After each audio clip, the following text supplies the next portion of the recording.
Bonjour à tous et bienvenue dans ce nouvel épisode du podcast version 2.0. Aujourd'hui, on va parler d'un sujet qui est universel, mais qui est encore méconnu. Ce sujet, c'est le syndrome de l'imposteur. On va, dans cet épisode, comprendre ce qu'est le syndrome de l'imposteur, découvrir ses impacts sur nos vies et surtout explorer des stratégies pour le surmonter. A tout de suite.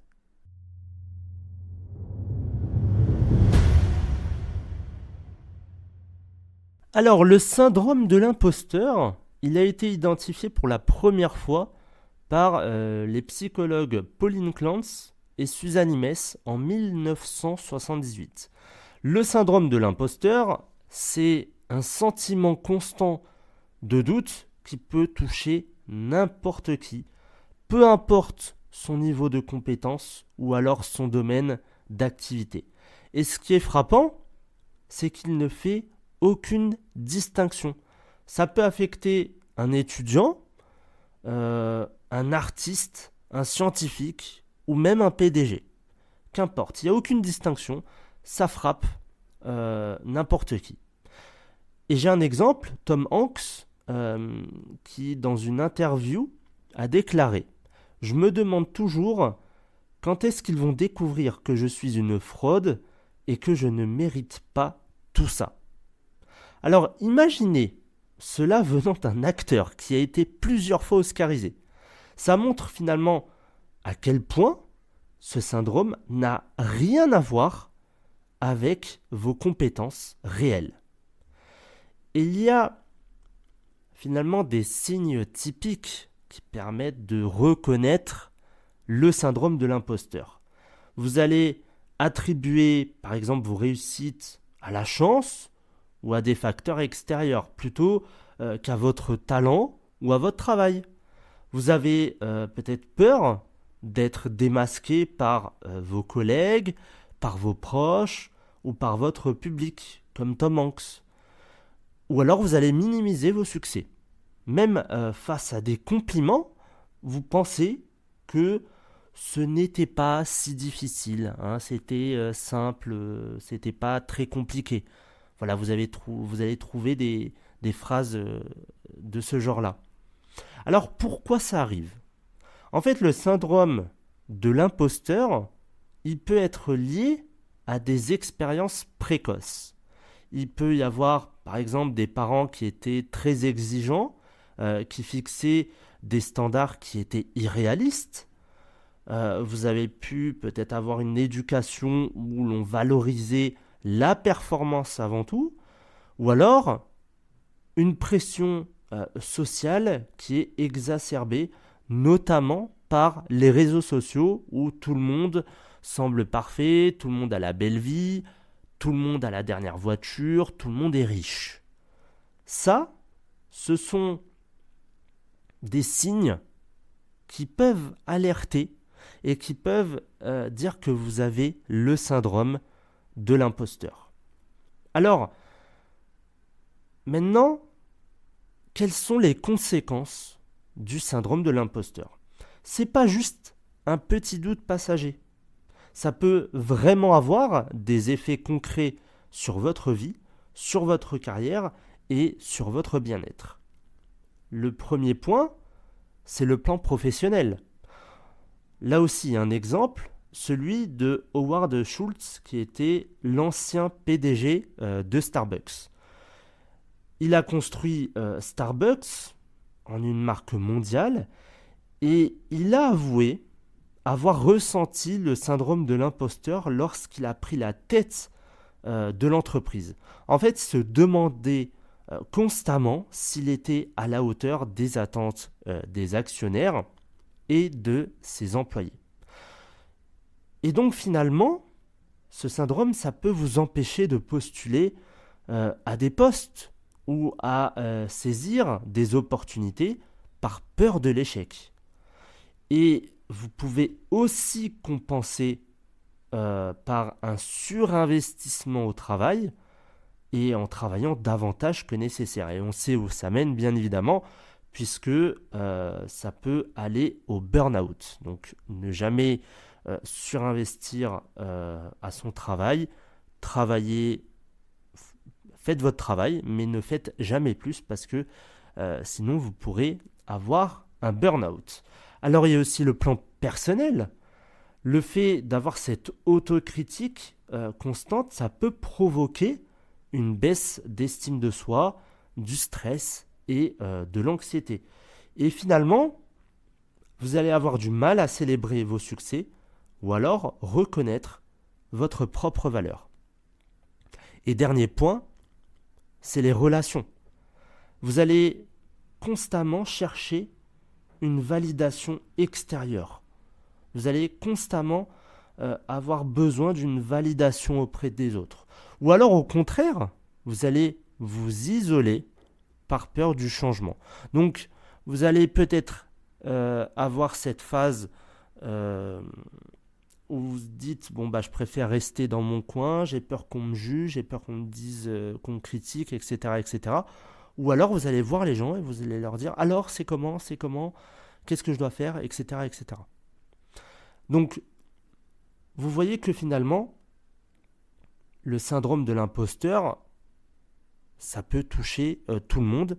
Et quand ça vous touche, ça touche le plan professionnel, le plan personnel et aussi vos relations. Alors, comme dans chaque épisode, et c'est aussi l'objectif, comment on peut surmonter le syndrome de l'imposteur? Maintenant qu'on a compris ce qu'est ce syndrome, on va voir comment le combattre. Parce qu'il y a effectivement des stratégies qui sont concrètes pour reprendre le contrôle, on va dire, de sa vie. La première chose, c'est de reconnaître et de normaliser le sentiment. Le simple fait de mettre un mot sur ce que vous ressentez, ça peut être libérateur. Et rappelez-vous que vous n'êtes pas seul dans cette situation. Vous connaissez sans doute Maya Angelou, qui est la célèbre poétesse, et elle a un jour déclaré « J'ai écrit 11 livres, et à chaque fois, je me dis, ils vont découvrir que je les ai tous trompés. » Donc si des personnes aussi accomplies ressentent cela, c'est une preuve que ce n'est pas une question de compétence, mais de perception. Le deuxième point, c'est de faire une liste de vos réussites. Vous pouvez tenir un journal où vous allez noter vos accomplissements, qu'ils soient petits ou qu'ils soient grands. En fait, ça va vous aider à contrebalancer votre tendance à minimiser vos succès. Là aussi, un exemple, Serena Williams. Pour garder confiance en elle, la championne de tennis, elle a souvent parlé de l'importance de se rappeler de son propre parcours, de ses premiers matchs assez incroyables et de ses victoires légendaires. Et ça, c'est important. Prenez le temps d'être reconnaissant de ce que vous avez accompli dans votre vie. Qu'importe que ce soit petit ou grand, mais notez-les et soyez reconnaissant. Dites-vous, ah, c'est bien, j'ai fait une belle chose la dernière fois ou il y a 10 ans, il y a 20 ans. Mais faites en sorte d'être reconnaissant pour tout ce que vous avez fait dans votre vie, qu'il soit petit ou grand. Ça va vous permettre vraiment de vous relancer et d'avoir une meilleure confiance en vous. Il faut aussi apprendre à accepter les compliments. Plutôt que de dire « Oh, mais non, c'était rien », répondez simplement par un merci. Prenez le temps d'accepter la reconnaissance des autres. Quand vous avez accompli votre travail, que votre patron vient vous voir et qui vous dit « Bravo, t'as fait du bon travail », dites merci. Ne soyez pas dans « Oh, c'était rien »,« Non, c'était facile ». Dites-vous merci aussi. Ça, c'est important. N'attendez pas forcément de remerciements des autres. Alors, c'est toujours bien, mais lorsque vous avez fait du bon travail, mettez une petite tape sur votre épaule et dites-vous « Bien joué. Là, j'ai assuré. J'ai fait du bon travail. » Remerciez-vous pour ce que vous avez fait. Ça, c'est important parce que souvent, beaucoup de personnes ont trop d'attentes Elles vont espérer que leur patron, que leurs collègues leur disent mais bravo, t'as fait du bon travail, alors que ça n'arrivera jamais. Donc, dites-vous aussi merci. Et dites merci quand vous avez des compliments. Il va falloir aussi changer votre relation aux erreurs. Comme je l'ai déjà dit dans plusieurs épisodes, l'échec n'est pas une fatalité, c'est un apprentissage. Et le perfectionnisme, il alimente le syndrome de l'imposteur. Vous ne pourrez jamais atteindre la perfection. C'est impossible. Et rappelez-vous que les erreurs, elles font partie du processus d'apprentissage. Le problème, c'est que dans notre société actuelle, surtout en France, par exemple, un étudiant va ramener une mauvaise note, eh bien papa et maman vont lui dire ah mais t'es nul, t'as pas assuré, t'as pas révisé, qu'est-ce que tu vas faire? Si tu rates, tu vas pas avoir d'avenir, etc., etc. Donc des choses qui finalement mettent à zéro la confiance en soi et c'est pas forcément la meilleure solution pour encourager les autres et pour faire en sorte que la personne puisse avoir une meilleure confiance en elle. Donc les erreurs, c'est pas grave. Vous avez échoué une fois, 2 fois, 5, 10, 15, 20, 100 fois, qu'importe. Il y en a plein, mais il y a plein de personnes avant vous qui ont échoué.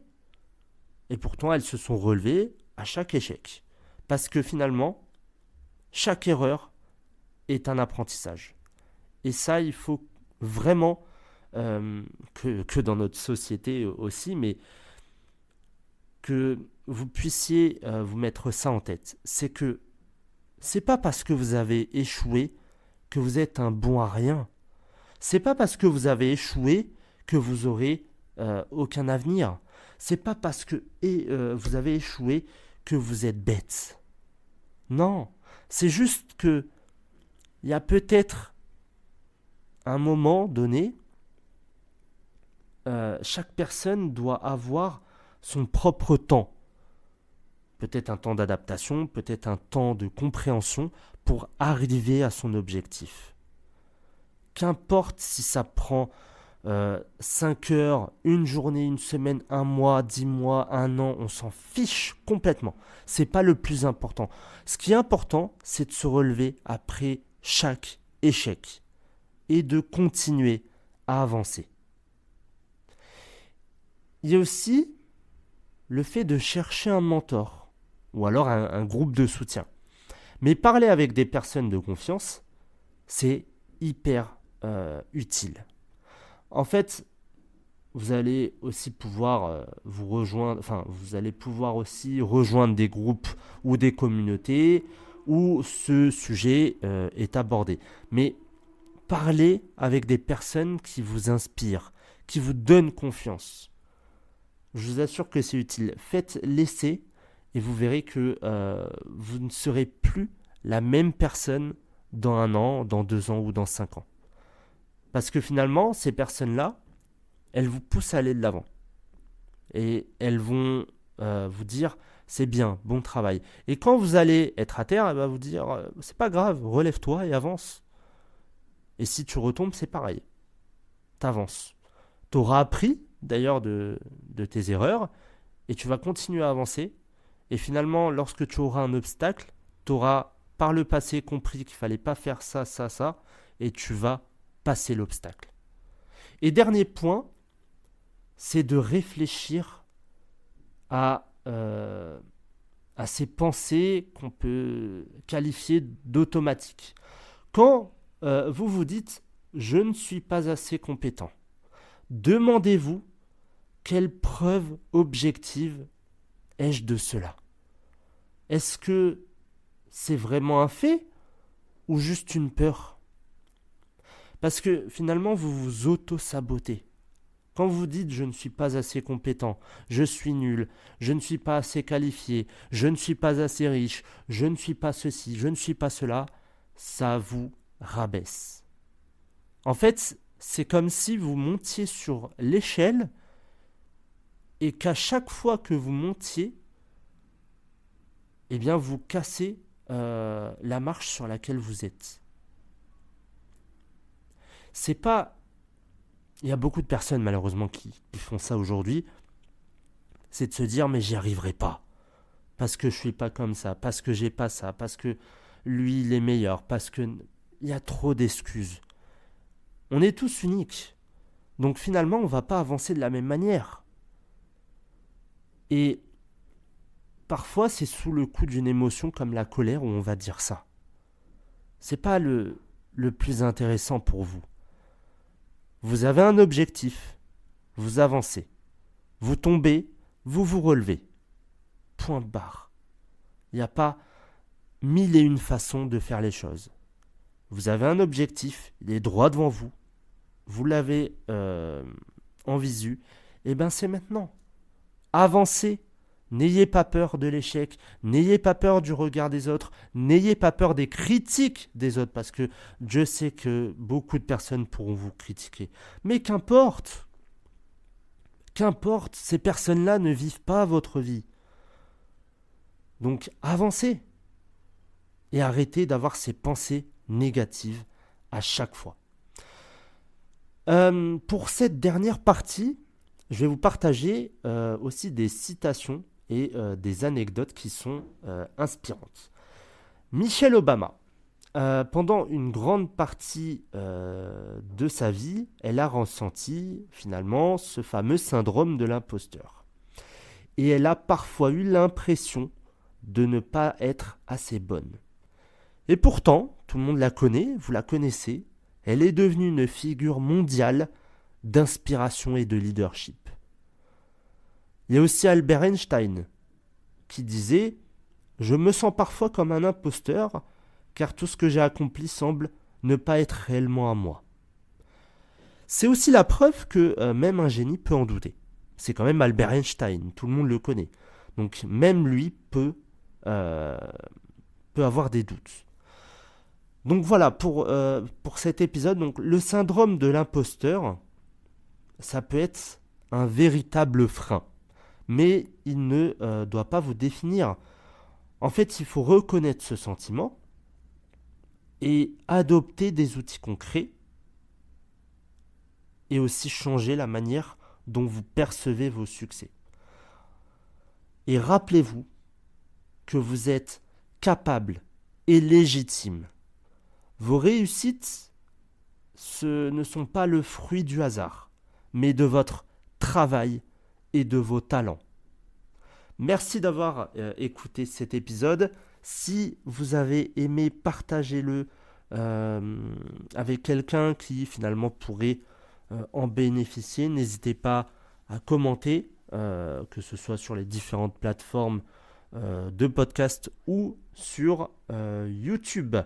Je vous souhaite un très bon week-end et je vous retrouve la semaine prochaine pour un nouvel épisode, et pas n'importe lequel, puisque ça sera le premier épisode de la saison 6 du podcast version 2.0. Bon week-end à tous.